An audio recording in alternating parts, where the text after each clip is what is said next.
ओम नमो भगवते वासुदेवाय। गौतम के द्वारा भगवान शंकर की स्तुति, शिव का गौतम को जटा सहित गंगा का अर्पण तथा गौतमी गंगा का महात्मा। ब्रह्मा जी कहते हैं, महामते भगवान शंकर की जटा में जो दिव्य जल आकर स्थित हुआ उसके दो भेद हुए, क्योंकि उसे पृथ्वी पर उतारने वाले दो व्यक्ति थे। उस जल के एक भाग को तो व्रत, दान और समाधि में तत्पर रहने वाले गौतम नामक ब्राह्मण ने भगवान शिव की आराधना करके भूतल तक पहुंचाया, जो संपूर्ण लोक में विख्यात हुआ, तथा दूसरा भाग बलवान क्षत्रिय राजा भागीरथी ने इस पृथ्वी पर उतारा। इसके लिए उन्हें नियमों का पालन करते हुए तपस्या द्वारा भगवान शंकर की आराधना करनी पड़ी थी। इस प्रकार एक ही गंगा के दो स्वरूप हो गए। एक समय की बात है, महर्षि गौतम कैलाश पर्वत पर गए और मौन भाव से कुश बिछाकर उस पर बैठे। फिर पवित्र होकर इस स्रोत का गान करने लगे। गौतम बोले, भोग की अभिलाषा रखने वाले जीवों को मनोवांछित भोग प्रदान करने के लिए पार्वती सहित भगवान शंकर उत्तम गुणों से युक्त 8 विराट स्वरूप धारण करते हैं। इस प्रकार विद्वान पुरुष प्रतिदिन भगवान महादेव जी की स्तुति किया करते हैं। महेश्वर का जो पृथ्वीमय शरीर है वह अपने विषयों द्वारा सुख पहुँचाने, समस्त चराचर जगत का भरण पोषण करने, उसकी संपत्ति बढ़ाने तथा सबका अबुद्धय करने के लिए है। शांतिमय शरीर वाले भगवान शिव ने जगत की सृष्टि, पालन और संहार करने के लिए पृथ्वी के आधारभूत जल का स्वरूप धारण किया है। उनका वह लोक प्रतिष्ठित रूप सब लोगों को सुख पहुँचाने तथा धर्म की सिद्धि करने का भी हेतु है। महेश्वर, आपने समय की व्यवस्था करने, अमृत का स्रोत बहाने, जीवों की सृष्टि, पालन और संहार करने तथा प्रजा को मोह, सुख एवं उन्नति का अवसर देने के लिए सूर्य, चंद्रमा तथा अग्नि का शरीर धारण किया है। ईश, आपने जो वायु का रूप ग्रहण किया है उसमें भी एक रहस्य है। सब लोग प्रतिदिन बढ़ें, चलें, फिरें, शक्ति का उपार्जन करें, अक्षरों का उच्चारण कर सकें, जीवन कायम रहे और अनेक प्रकार के आमोद प्रमोद की सृष्टि हो, इसलिए आपका वह रूप है। भगवान, इसमें तनिक भी संदेह नहीं है कि आपने अपने आप को आप ही ठीक ठीक जानते हैं। भेद अवकाश के बिना न कोई क्रिया हो सकती है, न धर्म हो सकता है, न अपनी या पराई का बोध होगा, न दिशा, अंतरिक्ष, भूलोक, पृथ्वी तथा भोग और मोक्ष का ही अंतर जान पड़ेगा। अतः महेश्वर, आपने यह आकाश रूप ग्रहण किया है। धर्म की व्यवस्था करने का निश्चय करके आपने ऋग्वेद, सामवेद, यजुर्वेद, उनकी शाखाओं और शास्त्रों का विभाग किया है तथा लोक में भी इसी उद्देश्य से गाथाओं, स्मृतियों और पुराणों का प्रसार किया है। ये सब शब्द स्वरूप ही हैं। शंभो, यजमान, यज्ञ, यज्ञों के साधन, ऋतिक, यज्ञ का स्थान, फल, देश और काल, ये सब आप ही हैं। आप ही परमार्थ तत्व हैं। विद्वान पुरुष आपके शरीर को यज्ञ अंग बतलाते हैं। केवल वाग्विलास करने से क्या लाभ? कर्ता, दाता, प्रतिनिधि, दान, सर्वज्ञ, साक्षी, परम पुरुष, सबका अंतरात्मा तथा परमार्थ स्वरूप सब कुछ आप ही हैं। भगवान, वेद, शास्त्र और गुरु भी आपके तत्व का भलीभांति उपदेश नहीं कर सकते हैं। निश्चय ही आप तक बुद्धि आदि की भी पहुँच नहीं है। आप अजन्मा, अप्रमेय और शिव शब्द से वाच्य हैं। आप ही सत्य हैं। आपको नमस्कार है। किसी समय भगवान शिव ने अपनी प्रकृति को इस भाव से देखा कि यह मेरी संपत्ति है। उसी समय वे एक से अनेक हो गए, विश्व रूप में प्रकट हो गए। वास्तव में उनका प्रभाव अतर्क्य और अचिंत्य है। भगवान शिव की प्रिया शिवा देवी भी नित्य हैं। भगवान शंकर में उनका भाव, हार्दिक अनुराग पूर्ण रूप से बढ़ा हुआ है। वह इस भव संसार की उत्पत्ति में स्वयं कारण हैं तथा सर्व कारण महेश्वर के आश्रित हैं। शिवा समस्त शुभ लक्षणों से संपन्न तथा विश्व विधाता शिव की विलक्षण शक्ति हैं। संसार की उत्पत्ति, स्थिति, अन्न की वृद्धि तथा लय, ये सनातन भाव जहाँ होते रहते हैं वह एकमात्र पार्वती देवी का ही स्वरूप है। वह भगवान शंकर की प्राण वल्लभा हैं। उनके लिए कुछ भी असाध्य नहीं है। समस्त जीव जिनके लिए अन्न दान देते और तपस्या करते हैं वह जगत जननी माता पार्वती ही हैं। उनकी उत्तम कीर्ति बहुत बड़ी है। वह शिव की प्रियतमा हैं। इंद्र भी जिनकी कृपा दृष्टि चाहते हैं, जिनका नाम लेने से मंगल की प्राप्ति होती है, जो संपूर्ण विश्व में व्याप्त हो इसे निर्मल बनाती हैं, वह भगवती उमा ही है। उनका रूप सदा चंद्रमा के समान ही मनोरम है, जिनके प्रसाद से ब्रह्मा आदि चराचर जीवों की बुद्धि, नेत्र, चेतना, मन में सदा सुख की प्राप्ति होती है। वह जगत गुरु शिव की सुंदर शक्ति शिवा वाणी की अधीश्वरी हैं। आज ब्रह्मा जी का भी मन मलिन हो रहा है, फिर अन्य जीवों की तो बात ही क्या। यह सोचकर जगन माता उमा ने अनेक उपायों से संपूर्ण जगत को पवित्र करने के लिए गंगा का अवतार धारण किया है। श्रुतियों को देखकर तथा सब प्रमाणों से भगवान शंकर की प्रभुता पर विश्वास करके लोग जो धर्म का अनुष्ठान करते और उनके फल स्वरूप जो उत्तम भोग भोगते हैं, यह भगवान सदाशिव का ही विभूति है। वैदिक अथवा लौकिक कार्य क्रिया कारक और साधनों का जो सबसे उत्तम एवं प्रिय साध्य है वह अनादिकर्ता शिव की प्राप्ति ही है, जो सर्वश्रेष्ठ ब्रह्मा पर प्रधान सारभूत और उपासना के योग्य हैं, जिसका ध्यान तथा जिसकी प्राप्ति करके श्रेष्ठ योगी पुरुष मुक्त हो जाते, पुनः संसार में जन्म नहीं लेते, वे भगवान उमापति ही मोक्ष हैं। माता पार्वती भगवान शंकर जगत का कल्याण करने के लिए जैसे जैसे अपार माया रूप धारण करते हैं, वैसे ही वैसे तुम भी उनके योग्य रूप धारण करती हो। इस प्रकार तुम में पतिव्रते जागृत रहता है। गौतम जी के इस प्रकार स्तुति करने पर वृषभान्वित ध्वजा वाले साक्षात भगवान शिव उनके सामने प्रकट हुए और प्रसन्न होकर बोले, गौतम, तुम्हारी भक्ति, स्तुति तथा उत्तम व्रत से मैं बहुत संतुष्ट हूँ। मांगो, तुम्हें क्या दूँ। जो वस्तु देवताओं के लिए भी दुर्लभ हो वह भी तुम मांग सकते हो। गौतम ने कहा, जगदीश्वर, समस्त लोकों को पवित्र करने वाली इन पावन देवी को, जो आपकी जटा में स्थित और आप को परम प्रिय हैं, ब्रह्मागिरी पर छोड़ दीजिए। यह समुद्र में मिलने तक सबके लिए तीर्थ रूप होकर रहें। इनमें स्नान करने मात्र से मन, वाणी और शरीर द्वारा किए हुए ब्रह्मा हत्या आदि समस्त पाप नष्ट हो जाएं। चंद्र ग्रहण, सूर्य ग्रहण, ऐनारंभ, विषुव योग, संक्रांति तथा वैधति योग आने पर अन्य पुण्य तीर्थों में स्नान करने से जो फल मिलता है वह इनके स्मरण मात्र से ही प्राप्त हो जाए। ये समुद्र में पहुँचने तक जहाँ जहाँ जाएं वहाँ वहाँ आप अवश्य रहें। ये श्रेष्ठ वर मुझे प्राप्त हो तथा इनके तट से 1 योजन से लेकर 10 योजन तक की दूरी के भीतर आए हुए महापातकी मनुष्य भी यदि स्नान किए बिना ही मृत्यु को प्राप्त हो जाएं, तो वह भी मुक्ति के भागी हों।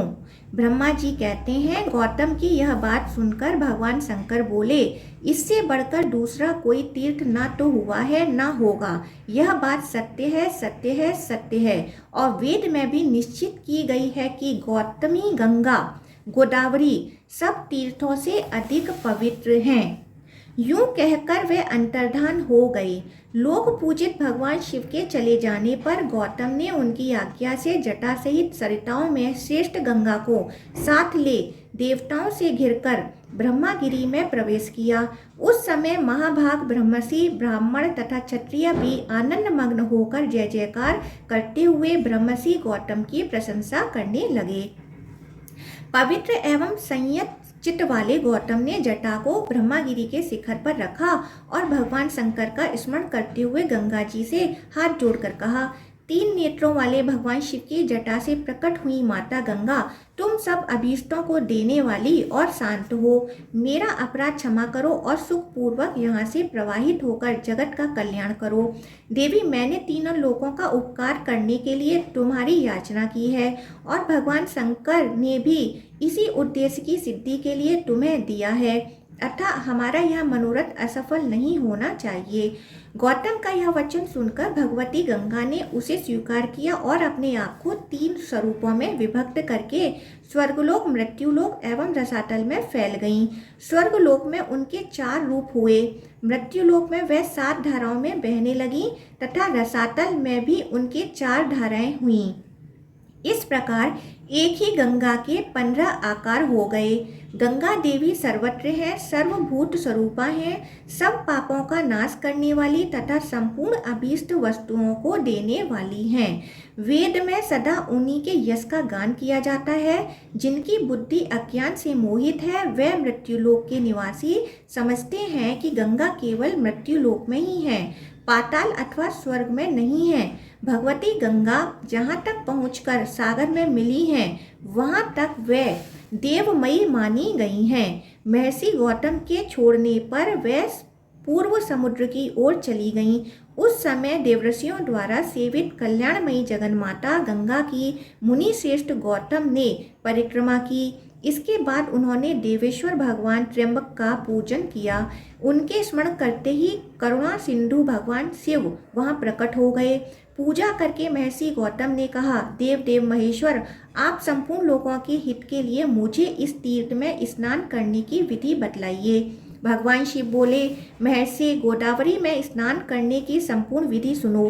पहले नांदी मुख श्राद्ध करके शरीर की शुद्धि करें, फिर ब्राह्मणों को भोजन कराएं और उनसे स्नान करने की आज्ञा लें। तदंतर ब्रह्मचर्य का पालन करते हुए गोदावरी नदी में स्नान करने के लिए जाएं। उस समय पतित मनुष्यों के साथ वार्तालाप न करें। जिसके हाथ पैर और मन भली भांति संयम में रहते हैं वही तीर्थों का पूरा फल पाता है। भाव दोष दुर्भावना का परित्याग करके अपने धर्म में स्थिर रहें और थके मांदे पीड़ित मनुष्यों की सेवा करते हुए उन्हें यथा योग्य अन्न दें। जिनके पास कुछ नहीं है ऐसे साधुओं को वस्त्र और कंबल दें। भगवान विष्णु की तथा गंगा जी के प्रकट होने की दिव्य कथा सुने। इसी विधि से यात्रा करने वाला मनुष्य तीर्थ के उत्तम फल का भागी होता है। गौतम गोदावरी नदी में 2-2 हाथ भूमि पर तीर्थ होंगे। उनमें मैं स्वयं सर्वत्र रहकर सबकी समस्त कामनाओं को पूर्ण करता रहूंगा। सरिताओं में श्रेष्ठ नर्मदा अमरकंटक पर्वत पर अधिक उत्तम मानी गई हैं। यमुना का विशेष महत्व उस स्थान पर है जहाँ वह गंगा से मिली हैं। सरस्वती नदी प्रभास तीर्थ में श्रेष्ठ बताई गई हैं। कृष्णा, भीमरती और तुंगभद्रा इन 3 नदियों का जहाँ समागम हुआ है वह तीर्थ मनुष्यों को मुक्ति देने वाला है। इसी प्रकार पयोस्नी नदी भी जहाँ ताप्ती से मिली हैं वह तीर्थ मोक्षदायक है। परंतु ये गौतमी गंगा मेरी आज्ञा से सर्वत्र सर्वदा और सब मनुष्यों को स्नान करने पर मोक्ष प्रदान करेंगी। कोई तीर्थ किसी विशेष समय में देवता का शुभागमन होने पर अधिक पुण्य में माना जाता है, किंतु गोदावरी नदी सदा ही सबके लिए तीर्थ है। मुनि श्रेष्ठ 200 योजन के भीतर गोदावरी नदी में 3.5 करोड़ तीर्थ होंगे। ये गंगा निम्नांकित नामों से प्रसिद्ध होंगी: माहेश्वरी, गंगा, गौतमी, वैष्णवी, गोदावरी, नंदा, सुनंदा, कामदायिनी, ब्रह्मतेजा, समानीता, सर्व पाप प्रणाशिनी। गोदावरी मुझे सदा ही प्रिय है। यह स्मरण मात्र से पाप राशि का विनाश करने वाली है। 5 भूतों में जल श्रेष्ठ है। जल में भी जो तीर्थ का जल है वह सर्वश्रेष्ठ माना गया है। तीर्थ जल में भी भागीरथी गंगा श्रेष्ठ है और उनसे भी गौतमी गंगा उत्कृष्ट मानी गई हैं, क्योंकि वह भगवान शंकर की जटा के साथ लाई गई थी। अतः इनसे बढ़कर कल्याणकारी तीर्थ दूसरा कोई नहीं है। मुने, स्वर्ग, पृथ्वी और पाताल में भी गंगा सब मनोरथों को पूर्ण करने वाली हैं। ब्रह्मा जी कहते हैं, नारद, इस प्रकार साक्षात भगवान शंकर ने संतुष्ट होकर महात्मा गौतम को गोदावरी का जो महात्मा बतलाया था वही मैंने तुमको सुनाया है। भागीरथी गंगा के अवतरण की कथा। नारद जी ने कहा, सुरश्रेष्ठ, एक ही गंगा के आपने 2 भेद बतलाए हैं। एक तो वह है जो गौतम नामक ब्राह्मण के द्वारा लाया गया और दूसरा अंश भगवान शंकर की जटा में ही रह गया। जिसे क्षत्रिय राजा भागीरथ ले आए, अतः उसी का प्रसंग मुझे सुनाइए।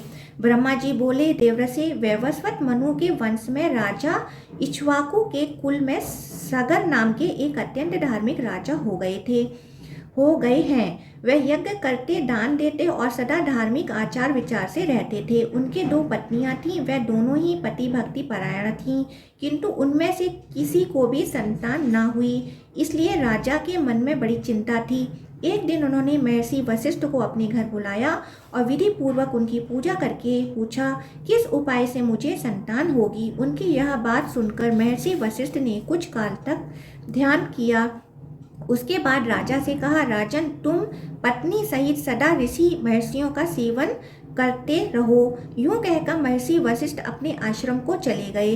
एक समय की बात है, राजश्री सगर के घर पर एक तपस्वी महात्मा पधारे। राजा ने उन महर्षि का पूजन किया। इससे संतुष्ट होकर वह बोले, महाभाग, वर मांगो। यह सुनकर राजा ने पुत्र होने के लिए प्रार्थना की। मुनि बोले, तुम्हारी एक पत्नी के गर्भ से एक ही पुत्र होगा, किंतु वह वंशधर होगा, और दूसरी स्त्री के गर्भ से 60,000 पुत्र उत्पन्न होंगे। वरदान देकर जब मुनि चले गए, तब उनकी कथा अनुसार यथा समय राजा के हजारों पुत्र हुए। राजा सगर ने उत्तम दक्षिणा से युक्त बहुतेरे अश्वमेध यज्ञ किए। फिर एक अश्वमेध यज्ञ के लिए उन्होंने विधि पूर्वक दीक्षा ग्रहण की और अश्व की रक्षा के लिए सेना सहित अपने पुत्रों को नियुक्त किया। अश्व पृथ्वी पर भ्रमण करने लगा। इसी बीच में कहीं अवसर पाकर इंद्र ने उस अश्व को हर लिया और रक्षकों को सौंप दिया। राजकुमार घोड़े को इधर उधर ढूंढने लगे, परंतु कहीं भी वह उन्हें दिखाई न दिया। तब उन्होंने देवलोक में जाकर ढूंढा, पर्वतों और सरोवरों में खोजा और कितने ही जंगल छान डाले, मगर कहीं भी उसका पता न लगा। इसी समय आकाशवाणी हुई, सगर पुत्रों, तुम्हारा घोड़ा रसातल में बंधा है और कहीं नहीं है। यह सुनकर वे रसातल में जाने के लिए सब ओर से पृथ्वी को खोदने लगे। क्षुधा से पीड़ित होने पर वह सूखी मिट्टी खाते और दिन रात भूमि खोदते रहते। इस प्रकार वह शीघ्र ही रसातल में जा पहुँचे। सगर के बलवान पुत्रों को वहाँ आया सुनकर राक्षस थर्रा उठे और उनके वध का उपाय करने लगे। वह बिना युद्ध किए ही भयभीत हो उस स्थान पर आए जहाँ महामुनि कपिल सो रहे थे। कपिल जी का क्रोध बड़ा प्रचंड था। राक्षसों ने वह घोड़ा ले जाकर तुरंत कपिल जी की सिरहाने की ओर बांध दिया और स्वयं चुपचाप दूर खड़े होकर देखने लगे कि अब क्या होता है। इतने में ही सगर के पुत्र रसातल में घुसकर देखते हैं कि घोड़ा बंधा है और पास ही कोई पुरुष सो रहा है। उन्होंने कपिल जी को ही अश्व चुराकर यज्ञ में विघ्न डालने वाला माना और यह निश्चय किया कि इस महापापी को मारकर हम लोग अपना अश्व महाराज के निकट ले चलें। कोई बोले, अपना पशु बंधा है, इसे ही खोलकर ले चलें। इस सोए हुए पुरुष को मारने से क्या लाभ। यह सुनकर दूसरे बोल उठे, हम सूरवीर राजा हैं, शासक हैं, इस पापी को उठाएं और क्षत्रियों चित्त तेज से इसका वध कर डालें। फिर क्या था, वे मुनि को कटु वचन सुनाते हुए लातों से मारने लगे। इससे मुनि श्रेष्ठ कपिल को बड़ा क्रोध हुआ। उन्होंने सगर पुत्रों की ओर रोषपूर्ण दृष्टि से देखा और भस्म कर डाला। वह सबके सब जलकर राख हो गए। नारद यज्ञ में दीक्षित महाराज सगर को इन सब बातों का पता न लगा। उस समय तुमने ही जाकर सगर को यह सब समाचार सुनाया। इससे राजा को बड़ी चिंता हुई। अब क्या करना चाहिए, यह बात उनकी समझ में न आई। राजा सगर के एक दूसरा पुत्र भी था, जिसका नाम असमझा था। वह मूर्खतावश नगर के बालकों को उठाकर पानी में फेंक देता था। तब पूर्ववासियों ने एकत्रित होकर राजा सगर को इस बात की सूचना दी। पुत्र का यह अन्याय जानकर महाराज को बड़ा क्रोध हुआ। उन्होंने अपने अमात्यों से कहा, यह असमझा बालकों की हत्या करने वाला तथा क्षत्रिय धर्म का त्यागी है, अतः यह इस देश का त्याग कर दे। महाराज का यह आदेश सुनकर अमात्यों ने राजकुमार को तुरंत देश निकाला दे दिया। असमझा वन में चला गया। अब राजा सगर चिंता करने लगे कि हमारे सब पुत्र ब्राह्मण के शाप से रसातल में नष्ट हो गए। एक बच्चा था, वह भी वन में चला गया। इस समय मेरी क्या गति होगी। असमझा के एक पुत्र था जो अंशुमान नाम से विख्यात हुआ। यद्यपि अंशुमान अभी बालक था, तो भी राजा ने उसे बुलाकर अपने कार्य बतलाए। अंशुमान ने भगवान कपिल की आराधना की और घोड़ा ले आकर राजा सगर को दे दिया। इससे वह यज्ञ पूर्ण हुआ। अंशुमान के तेजस्वी पुत्र का नाम दिलीप था। दिलीप के पुत्र परम बुद्धिमान भागीरथी हुए। भागीरथी ने जब अपने समस्त पितामहों को दुर्गति का हाल सुना तब उन्हें बड़ा दुख हुआ। उन्होंने नृपश्रेष्ठ सगर से विनयपूर्वक पूछा, महाराज उन सबका उद्धार कैसे होगा? राजा ने उत्तर दिया, बेटा यह तो भगवान कपिल ही जानते हैं। यह सुनकर बालक भागीरथ ने रसातल में गए और कपिल को नमस्कार करके अपना सब मनोरथ उन्हें कह सुनाया। कपिल मुनि बहुत देर तक ध्यान करके बोले, राजन तुम तपस्या द्वारा भगवान शंकर की आराधना करो और उनकी जटा में स्थित गंगा के जल से अपने पितरों की भस्म को आप्लावित करो। इससे तुम तो कृतार्थ होगे ही, तुम्हारे पितर भी कृतकृत्य हो जाएंगे। यह सुनकर भागीरथ ने कहा, बहुत अच्छा, मैं ऐसा ही करूँगा। मुनि श्रेष्ठ बताइए मैं कहाँ जाऊँ और कौन सा कार्य करूँ? कपिल जी बोले, नरश्रेष्ठ कैलाश पर्वत पर जाकर महादेव जी की स्तुति करो और अपनी शक्ति के अनुसार तपस्या करते रहो। इससे तुम्हारे अभीष्ट की सिद्धि होगी। मुनि का यह वचन सुनकर भागीरथ ने उन्हें प्रणाम किया और कैलाश पर्वत की यात्रा की। वहां पहुंचकर पवित्र हो बालक भागीरथ ने तपस्या का निश्चय किया और भगवान शंकर को संबोधित करके इस प्रकार कहा, प्रभु मैं बालक हूँ, मेरी बुद्धि भी बालक की ही है और आप भी अपने मस्तक पर बाल चंद्रमा को धारण करते हैं। मैं कुछ भी नहीं जानता, आप मेरे इस अनजानपन से ही प्रसन्न होइए। अमरेश्वर, जो लोग वाणी से, मन से और क्रिया से कभी मेरा उपकार करते हैं तथा हित साधन में संलग्न रहते हैं, उनका कल्याण करने के लिए मैं उमा सहित आपको प्रणाम करता हूँ। आप देवता आदि के लिए भी पूज्य हैं। जिन पूर्वजों ने मुझे अपने सगोत्र और समान धर्मा के रूप में उत्पन्न किया और पाल पोस कर बड़ा बनाया, भगवान शिव उनका अभीष्ट मनोरथ पूर्ण करें। मैं बालचंद्र का मुकुट धारण करने वाले भगवान शंकर को नित्य प्रणाम करता हूँ। भागीरथ के यूं कहते ही भगवान शिव उनके सामने प्रकट हो गए और बोले, महामते, तुम निर्भय होकर कोई वर मांगो। जो वस्तु देवताओं के लिए भी सुलभ नहीं है वह भी मैं तुम्हें निश्चय ही दे दूंगा। यह आश्वासन पाकर भागीरथ ने महादेव जी को प्रणाम किया और प्रसन्न होकर कहा, देवेश्वर, आपकी जटा में जो सरिताओं में श्रेष्ठ गंगा जी विराजमान है उन्हें ही मेरे पितरों का उद्धार करने के लिए दे दीजिए। इससे मुझे सब कुछ मिल जाएगा। तब महेश्वर ने हंसकर कहा, बेटा मैंने तुम्हें गंगा दे दी, अब तुम उनकी स्तुति करो। महादेव जी का वचन सुनकर भागीरथ ने गंगा जी की प्राप्ति के लिए भारी तपस्या की और मन को संयम में रख के भक्ति पूर्वक गंगा का स्तवन किया। बालक होने पर भी भागीरथ ने अब बालकोचित पुरुषार्थ करके गंगा जी की भी कृपा प्राप्त की। महादेव जी से प्राप्त हुई गंगा को पाकर उन्होंने उनकी परिक्रमा की और हाथ जोड़कर कहा, देवी, महामुनि कपिल के शाप से मेरे पितर दुर्गति में पड़े हुए हैं। माता, आप उनका उद्धार करें। देव नदी गंगा सबका उपकार करने वाली हैं। वे स्मरण मात्र से सब पापों का नाश कर देती हैं।